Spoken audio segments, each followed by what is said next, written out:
destem bir gülistan sen vatan, suları dertkeş bağkeş raveti can sen vatan.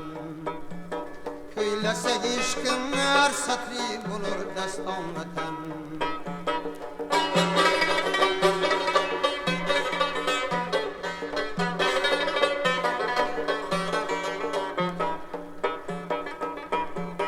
Bağlarımla kavna ve ravnet gelip geliyenler,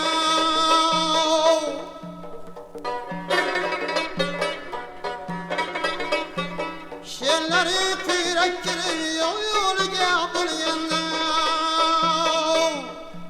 Keksen örtün av için şan şöhretin kıldı gerev, tarmar eylep benim nicende kırdık bir ayav.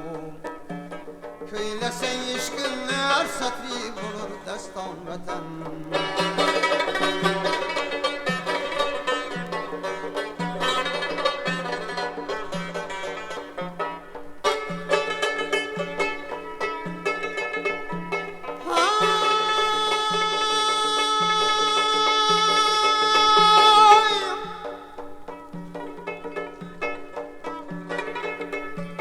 Gamlı küller hasretim yetti kabulcağın üstüne.